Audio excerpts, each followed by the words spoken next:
नमस्कार। कबीरदास जी के दोहे class 8 NCERT Hindi school text book referring book Malhar. ऐसी बाणी बोलिए मन का आपा खोए, औरन को शीतल करे आपहु शीतल होए। Word meanings with reference to this doha. ऐसी means such, इसी प्रकार। वाणी, वाणी means वाणी, बोलना, speech, words। बोलिए means बोलना चाहिए, we should speak। मन, मन means हृदय, heart, mind।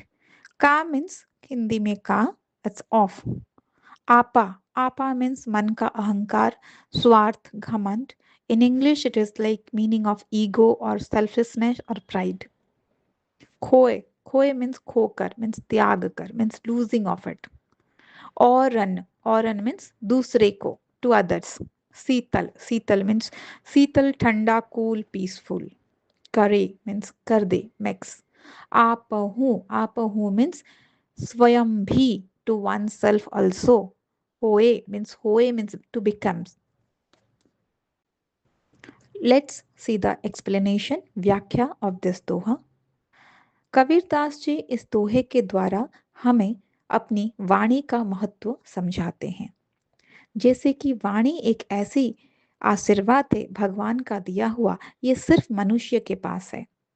और कबीरदास जी के अनुसार हमें इस आशीर्वाद रूपक वाणी को व्यर्थ नहीं करना चाहिए। कबीरदास जी इस दोहे में वाणी की शक्ति, महत्व और उपकारिता बताते हैं और उसके सही उपयोग के बारे में भी सतर्क कराते हैं। ऐसी वाणी बोलिए मन का आपा खोए। कबीरदास जी कहते हैं कि हमें ऐसा वाणी बोलनी चाहिए जिससे मन का अहंकार ना हो। कबीरदास जी कहते हैं ऐसी वाणी बोलिए मन का आपा खोए, अर्थात हमें ऐसी भाषा बोलनी चाहिए जिसमें मन का अहंकार ना हो। हमारी बोली में घमंड, स्वार्थ या कठोरता का कोई स्थान नहीं होना चाहिए। हमें हमेशा विनम्रता, प्रेम और मिठास के साथ बात करनी चाहिए। औरन को शीतल करो आपहु शीतल होए। ऐसी मीठी और अहंकार रहित वाणी बोलने को वे बड़े उपकारी मानते हैं।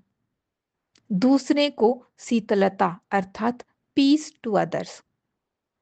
खुद के लिए शीतलता अर्थात piece to self. Kabirdas ji के अनुसार अगर हम मीठा वाणी बोलते हैं तो इसे दो उपकार होते हैं। पहला, जब हम मीठा और प्यार से बोलते हैं तो हमारे शब्द सुनने वालों को शांति, सुख और आराम मिलता है, किसी को दुख नहीं होता। दूसरा उपकार, जब हम मीठा बोलते हैं तो हम खुद शांत रहते हैं, हमारा मन शांत और प्रसन्न रहता है। क्रोध और कठोरता से दूर रहने के कारण वक्ता स्वयं तनाव मुक्त रहता है, यानी स्ट्रेस फ्री रहता है।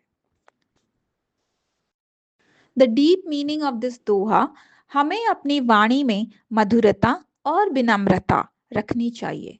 इससे सुनने वाला और बोलने वाला दोनों खुश और शांत रहते हैं और अहंकार दूर होता है। मधुर और शांतिपूर्ण वाणी दूसरों और स्वयं दोनों के लिए लाभकारी होता है। Let's do some assessment questions from this Doha to get better understanding. And for sure, if you are done with all the exercises and you understand all the question answers, it means you are ready to get full marks from this Doha and of course from this chapter.